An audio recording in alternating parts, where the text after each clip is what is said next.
네, 오늘 우리 은혜교회 가족들과 함께 나눌 말씀은 구약성경 예레미야 12장 1절부터 17절에 있는 말씀입니다. 구약성경 1069페이지예요. 예레미야 12장 1절부터 17절입니다. 이해되지 않을 때 이런 제목으로 함께 은혜 나누겠습니다. 예전에 제가 알던 믿음의 한 가정이 있었습니다. 늘 겸손함으로 하나님을 섬기셨고요. 또 성실함으로 주의 일에 헌신하셨습니다. 이 가정 생각할 때마다 흐뭇하면서도 마음에 늘 안타까움이 있었습니다. 왜냐하면 이 가정에 경제적인 어려움, 문제가 있었기 때문에 그렇습니다. 남들에 비해서 재산이 좀 적다 이런 차원의 문제가 아니었고요. 한 달 사시는데 사실은 어려움을 겪었던 가정입니다. 여러분, 제가 이 가정을 위해서 하나님께 사실은 항의하듯 이렇게 기도도 해봤습니다. 하나님, 이 가정이야말로 믿음의 가정이고 하나님을 열심히 섬기는 가정인데 언제까지 이 가정은 이렇게 재정적인 어려움을 겪어야 합니까? 예수 믿지 않는 저 많은 사람들 형통한 듯 보이는데 왜 하나님 이 가정은 이대로 내버려 두시는 겁니까? 언제 해결해 주실 겁니까? 왜 해결될 기미가 보이지 않습니까? 해결해 주셔야 많은 사람들에게 간증할 수 있지 않겠습니까? 지금도 예전에 적었던 제 노트를 열어보면 그 기도문이 써 있습니다. 제가 이해가 되지 않았던 거예요. 왜 이 믿음의 가정이 장기간 어려움을 겪어야 하는가? 왜 빨리 해결되지 않는가? 여러분, 오늘 우리가 예레미야 12장 본문을 같이 보고 있는데요. 이 12장에서 이 예레미야의 마음도 아마 저와 비슷했던 것 같습니다. 하나님께 항의하듯 1절부터 4절까지 얘기하고 있습니다. 1절에 보시면 내가 하나님께 한 가지 묻겠습니다. 이렇게 얘기하고 그 질문을 이어갑니다. 악한 자의 길이 형통하며 반역한 자가 다 평안하게 사는 것, 이거 왜 이렇습니까? 하나님 왜 이 사람들 형통하게 만드시는 겁니까? 역으로 이런 얘기예요. 하나님의 백성들은 왜 지금 고난당하고 있습니까? 하나님의 백성들은 왜 고난 가운데 그대로 내버려 두십니까? 하나님, 이거 잘못된 거 아닙니까? 하나님, 저 악한 자들 빨리 잡아서 심판해 주십시오. 여러분, 예레미야는요, 하나님께서 저 이스라엘 백성들을 영적으로 육적으로 돌보도록 하나님께서 부르신 선지자입니다.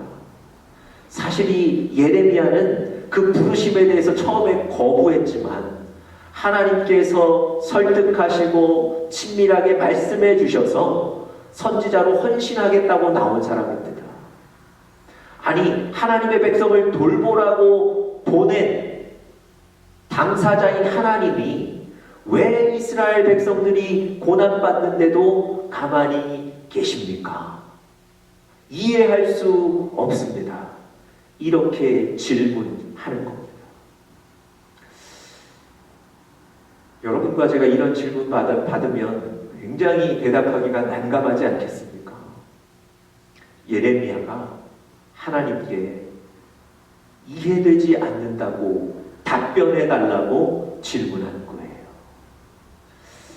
그럼 오늘 본문을 쭉 읽어보시면 하나님께서 그 예레미야에게 대답해 주셨습니다.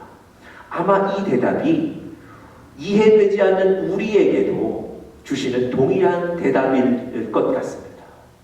과연 하나님께서 어떻게 대답해 주셨는지를 우리 오늘 4가지로 좀 살펴보면서 우리에게도 은혜가 되고 도전이 될 수 있기를 간절히 바랍니다. 첫 번째는요, 이 시기를 영적인 체력을 단련하는 기회로 삼으라는 것입니다. 자, 5절에 하나님께서 이 질문에 대해서 첫 번째 답을 하십니다. 만일 네가 보행자와 함께 달려도 피곤하면 어찌 능히 말과 경주하겠느냐. 평안한 땅에서는 아무 일 없을 것이나 요단강물이 차고 넘칠 때에는 너 어떻게 대처하겠느냐. 하나님께서 이렇게 대답하셨습니다. 여러분, 분명히 예레미야는 악한 자들이 형통하고 하나님의 백성들이 고난받는 이 사태에 대해서 원인이 무엇입니까를 물어본 건데, 하나님은 조금은 지금 엉뚱한 대답을 하시는 듯합니다. 보행자와 네가 경주해도 이기지 못하면 어떻게 말과 경주하겠느냐. 여러분, 하나님은 무슨 말씀을 하고 계신 걸까요? 조건이 동일한 상태에서 어떤 사람들과 경주를 해도 우리가 피곤해서 그들을 따라가지도 못하고 따라잡지도 못하고 있다면 말과 경주하는 건 여러분 시합 자체가 되지 않는 거죠. 여러분, 하나님 영적으로 지금 여러분과 저에게 또 이 예레미야에게 지금 이런 일에 대해서도 영적으로 이런 일들을 가지고 하나님께 묻거나 하나님께 간구하거나 말씀으로 납득하지 못한다면 앞으로 더 큰 일이 있을 때 어떻게 견딜 수 있겠느냐고 말씀하시는 겁니다. 그 뒷구절도 그렇죠. 평안할 때는 아무 일 없을 것이다. 맞습니다. 평안할 때는 여러분과 제가 잘 살 수 있어요. 그렇지만 요단 강물이 범람할 때는 어떻게 대처하겠느냐는 겁니다. 여러분, 여호수아가 이스라엘 백성들 데리고 요단강을 건너 가나안으로 들어가야 하는데 그때가 마침 요단강의 수위가 가장 높을 때 아니었습니까? 그들의 인생 앞에 요단강이 넘치는 순간을 만나는 겁니다. 그때 실망하고 그때 절망하고 그랬다면 돌이켰을 것 아닙니까? 여러분, 여러분과 저의 인생에도 요단강을 만날 수 있는 거예요. 그 요단강의 수위가 높을 수 있는 거예요. 때로는 그 요단 강물이 차고 넘쳐서 범람할 수도 있습니다. 그런 때에 어떻게 우리가 견딜 수 있겠습니까? 여러분, 영적인 체력을 단련하셔야 합니다. 여러분과 제가 평소에 영적인 체력을, 단단한 영적인 체력을 가지고 있다면 우리 인생의 요단강을 만나도 절대 실망하지 않고 절망하지 않고 여호수아처럼 백성들과 함께 건너게 될 줄 믿습니다. 여러분, 지금 이 순간 우리의 영적인 체력이 얼마나 건강한가를 살펴보셔야 합니다. 이해되지 않을 때, 물론 이런 때가 있습니다.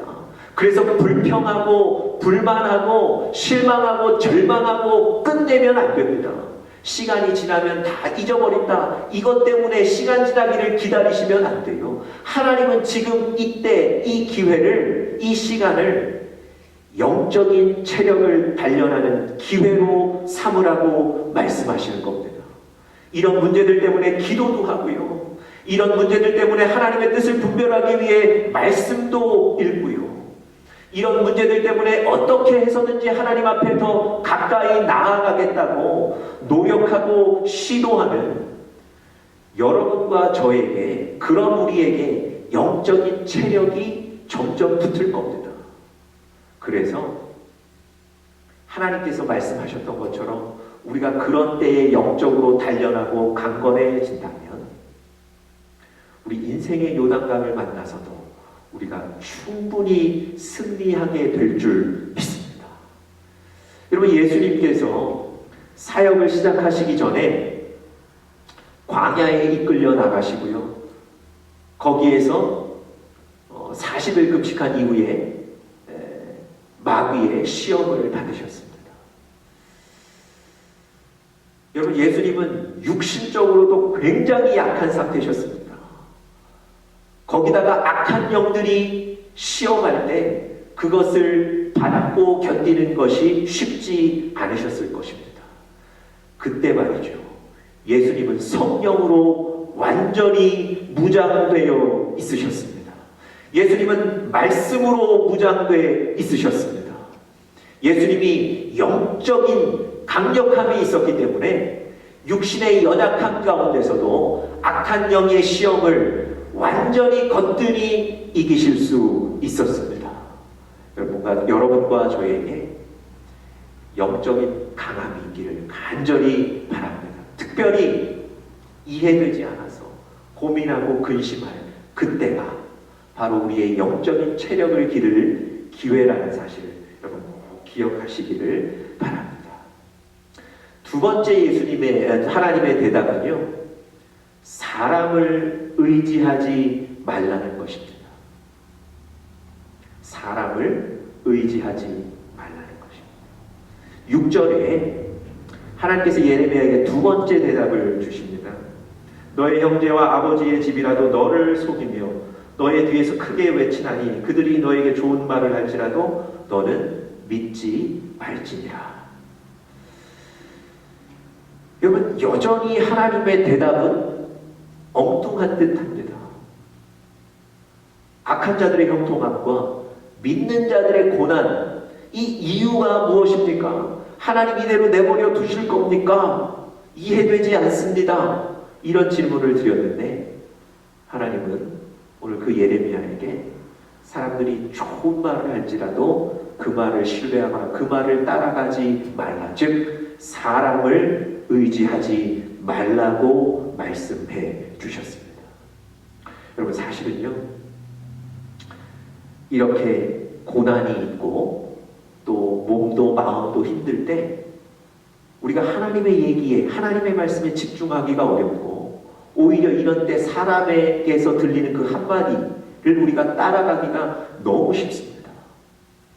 여러분, 이스라엘 백성들이 하나님께 왕을 세워달라고 요구를 합니다. 사실 왕이 없는 시대에도 그들은 하나님의 인도하심을 받아 잘 살아왔습니다. 하나님이 선지자들을 통해서도 그들을 잘 다스려 주셨습니다. 뿐만 아니라 사사들을 통해서도 그 나라에 안정을 주셨습니다. 그런데 이스라엘 백성들이 왕을 요구한 이유가 뭘까요? 다른 지역들, 다른 집단과 다른 나라들 보니까 왕이라는 90점이 있거든요. 왠지 왕이 명령하니까 사람들이 다 따라가고요. 일사불란하게 움직이거든요. 우리만 왕이 없으면 우리는 넘어지고 실패할 것 같거든요. 그런 때에 사람의 말에 귀를 기울이는 거예요. 야, 저 나라는 좋겠다. 야, 저 집단은 강하겠다. 하나님이 왕 세우시는 걸 기뻐하지 않으셨어요. 그런데도 이스라엘 백성들은 왕을 세워달라고 요구하는 겁니다. 여러분, 다윗이 어느 날 갑자기 자기 밑에 있는 군대의 숫자를 세라고 명령을 합니다. 왜 다윗이 숫자에 집착했을까요? 맞습니다. 악한 영이 그의 마음을 격동한 거예요. 조금 더 구체적으로 말씀드리면 이런 겁니다. 야, 내 군사가 너무 부족하지 않을까? 내 군대 훈련이 너무 좀 안 된 것 아닐까? 무기가 없는 것 아닐까? 다른 나라에 비해서 우리가 열세인 것 아닐까? 여러분, 불안이 몰려오기 시작하는 거예요. 하나님 바라보는 것보다 사람 바라보게 되는 거예요. 그러니까 군대의 숫자를 세고 나는 겁니다. 얼마나 많은지 그것 때문에 안심하기를 원하는 거예요. 여러분, 이렇듯 우리에게 불안이 몰려오고 어려운 일이 생길 때는 하나님 바라보는 것이 어렵고 사람 바라보게 됩니다. 사람 바라보니까 그 얘기들을 따라가게 되고요. 그들의 한마디 한마디가 마치 인생을 결정하는 듯 들리는 거예요. 여러분, 하나님이 그런 예레미야와 이스라엘 백성들의 상황과 마음을 잘 아셨습니다. 고난 중에 있는 그들이 사람들 얘기 듣기 쉽다는 걸 알고 계셨어요. 사람들의 말에 쉽게 흔들릴 수 있다는 것을 알고 계셨습니다. 그래서 하나님 말씀하시는 거예요. 사람들 의지하지 말라는 겁니다. 여러분 혹시 이 얘기를 사람들을 사랑하지도 말고 믿지도 말고 멀리해라 뭐 이런 얘기가 아닙니다. 사람들 얘기가 아니라 하나님의 말씀을 가장 우선순위에 두라는 것입니다. 여러분 하나님의 말씀, 사람의 말이 아니라 하나님의 말씀을 믿고 붙잡는 영적인 가족들 되시기를 간절히 축복합니다. 세 번째는요, 이때에 우리 자신의 죄를 돌아보라는 겁니다. 하나님의 대답이 그렇습니다. 이때에 내 자신의 죄악도 좀 돌아봐야 하겠다. 자, 하나님이 계속해서 대답을 이어가시는데요. 8절에 보시면 이런 대답을 하세요. 내 소유가 숲속의 사자같이 되어서 나를 향하여 그 소리를 내므로 내가 그를 미워하였다. 내 소유라는 건 이스라엘 백성들 얘기하는 거예요. 하나님께서 이스라엘 백성들을 하나님의 소유로 삼으셨잖아요. 그런데 내 소유가 마치 숲속의 사자와 같이 변해버렸다는 거예요. 그래서 나를 향해서 으르렁거리고 나를 향해서 큰 소리 친다는 겁니다. 무슨 얘기겠습니까? 하나님을 섬겨야 할 백성들이, 하나님의 말씀을 기다려야 할 백성들이, 하나님이 말씀하시면 순종하고 나가야 할 백성들이 하나님의 말씀을 귀하게 여기지도 않고요, 하나님의 뜻을 기다리지도 않고요, 오히려 사자가 되어서 마치 집어삼킬 듯 하나님께 으르렁대고 있다는 겁니다. 다시 말씀드리면 나의 뜻대로, 나의 계획대로, 나의 의중대로 일들이 진행되게 하시오 하나님 앞에 명령하고 있다는 거예요. 여러분 잘 보십시오. 예레미야는 지금 하나님의 백성들인, 하나님의 소유인 이 이스라엘 백성들이 고난 중에 있는 것, 이것이 안타까워서 하나님 이러실 수 있습니까? 라고 하나님께 질문을 했는데, 그 시기에 사실 이스라엘 백성들의 상태는 어땠습니까? 하나님께로부터 돌아섰고요, 하나님으로부터 멀어졌고, 오히려 하나님을 공격하고 부정하고 하나님 말씀에 순종하지 않는 그런 상태였단 말입니다. 그런 이스라엘 백성들의 죄악된 상태를 돌아보지 못하고 하나님께 왜 고난 중에 내버려 두십니까? 이렇게만 얘기했던 거예요. 그런 예레미야에게 하나님이 이스라엘 백성들의 죄악을, 지금 죄악이 관영한 그들의 세상을, 그들의 마음을 먼저 살펴보라고 말씀하시는 겁니다. 여러분 9절에도 여전히 그들의 죄악에 관한 얘기가 나와 있어요. 내 소유가 내게 대하여는 문이 있는 매가 아니냐, 문이 있는 매가 아니냐. 내 소유가 문이 있는 매라고 말씀하신 거예요. 여러분 문이 있다는 건 여러 가지 색깔이 있다는 겁니다. 그래서 주석에 찾아보시면 이 부분을 이렇게 해석하고 있어요. 하나님을 유일신 참신으로 섬기지 못하고 다른 많은 것들도 신으로 섬기고 있다는 거예요. 여러분 이스라엘 백성들의 지금 상황입니다. 하나님만 잘 섬기고 있는 게 아니고요, 하나님만 유일신으로 붙잡고 있는 게 아니고 이신 저신 마치 다원론을 섬기는 사람들처럼 그렇게 많은 신들을 섬기고 있는 상태였던 겁니다. 그러면서도 하나님 왜 이들이 고난 중에 계속 머물게 하십니까? 이렇게 물어보는 거예요.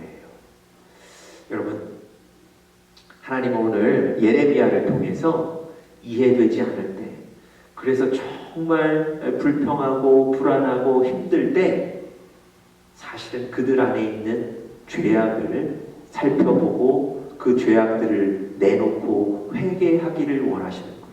오늘 이 예레미야 12장 본문을 전체를 읽어보시면 하나님이 돌아오는 그들을 반드시 살려주겠다고 약속하시거든요.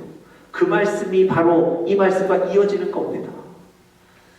죄악들을 내놓고 회개하는 거예요. 하나님 그들을 용서하시고 다시 품어주십니다. 마지막 네 번째로요. 하나님이 예레미야에게 주시는 다 마지막 네 번째는요. 하나님을 신뢰하라는 겁니다. 하나님을 신뢰하라는 것. 여러분 한번 잘 생각해 보십시오. 이해가 되지 않아서 불평하고 또 불안해할 때 이것의 근본 원인은 무엇이겠습니까? 단순히 지금 상황이 나쁘다는 것, 이건 현상적인 거고요. 그 마음에 하나님에 대한 불신이 있는 거예요. 신뢰하지 못하는 그런 마음이 있는 거예요. 자, 오늘 본문 4절 한번 보십시오. 4절 제일 마지막 부분에 예레미야가 이렇게 기록합니다. 그가 우리의 나중 일을 보지 못하리라 함이니라. 악한 사람들이 스스로 이렇게 외친다는 거예요. 우리가 지금 이렇게 악을 행하고 하나님을 대적하고 사는데 하나님 그가 우리를 내려다보시지 않을 것이다. 이렇게들 얘기하면서 지금 악을 행하고 있다는 거예요. 여러분 역으로 말씀드리면 예레미야 입장에서는 지금 무슨 얘기를 하는 겁니까? 하나님 왜 안 돌아보십니까? 왜 안 내려다보십니까? 하나님 지금 그 사람들의 악을 놓치고 계신 거 아닙니까? 하나님 실수하고 계신 것 아닙니까? 이런 마음이 있다는 거예요. 이해되지 않아서 불안하고 힘들어할 때 그 마음의 근본에는 하나님의 일하심에 대한 불신, 확신하지 못하는 믿음의 반대인 불신이 있다는 겁니다. 하나님 내려다보시지 않는데, 하나님 지금 저거 놓치고 계신 것 같은데, 하나님 지금 실수하신 것 같은데, 이런 마음 때문에 불안하다는 거예요. 여러분 하나님이 그런 마음을 아시고 완전히 씻어주세요. 자, 7절 한번 보세요. 내가 내 집을 버리며 내 소유를 내던져 내 마음으로 사랑하는 것을 그 원수의 손에 넘겼나니. 여러분 지금 이스라엘 백성들이 고난당하고 있는 것을 얘기하시는데요. 이스라엘 백성들이 지금 고난당하는 것을 하나님 어떻게 표현하셨습니까? 내가 그들을 원수의 손에 내던졌다 이렇게 표현하세요. 그들이 우연히 어려움을 당하고 있고 나는 그것을 미처 못 봤다고 이렇게 얘기하시는 게 아니에요. 하나님이 직접 그 일의 주체가 되고 계시다는 거예요. 예레미야는 이스라엘 백성들이 고난당하는 것, 이것 하나님이 지금 놓치신 것이 아닌가, 실수하신 것이 아닌가 이렇게 생각하고 하나님께 물었지만 하나님 거기에 대해서 정확하게 대답하시죠. 내가 놓친 것이 아니다. 여전히 너의 눈에는 어려운 상황이지만 내가 이 상황을 컨트롤하고 있다는 겁니다. 붙잡고 있다는 거예요. 여러분, 이 어려운 상황을 컨트롤하고 계시고 있다고 한다면 이 상황을 변화시키시는 것도 하나님의 손에 있는 거예요. 하나님이 뭐라고 말씀하시는 겁니까? 나를 신뢰하라는 거예요. 너희 눈에는 하나님이 실수한 듯 보이고 이 부분은 놓치신 듯 보이지만 여전히 하나님은 모든 상황의 주인이시고 우리 인생의 주인이시고 이 세상의 주인이시라는 것.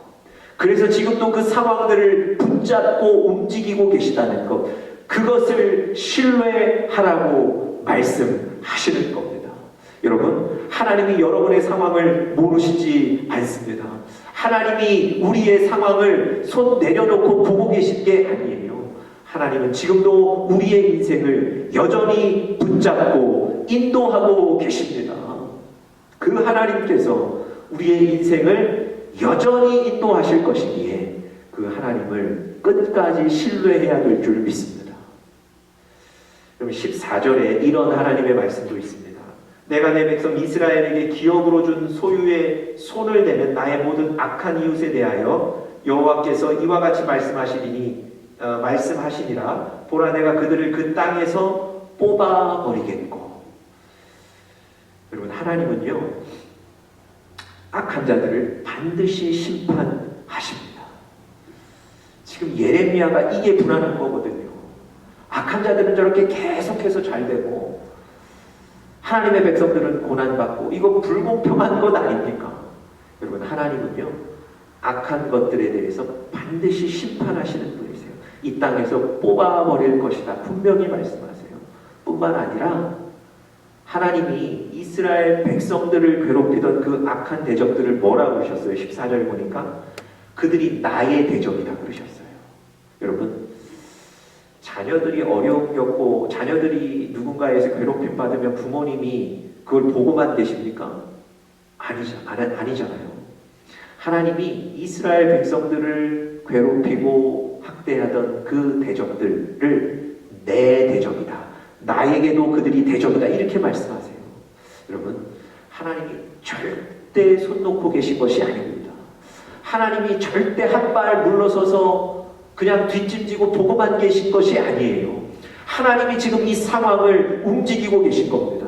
하나님이 여러분과 저의 인생을 움직이고 계세요. 우리가 해야 될 일은 하나님을 끝까지 신뢰하는 겁니다. 절대 우리의 인생이 잘못된 방향으로 가고 있는 게 아닙니다.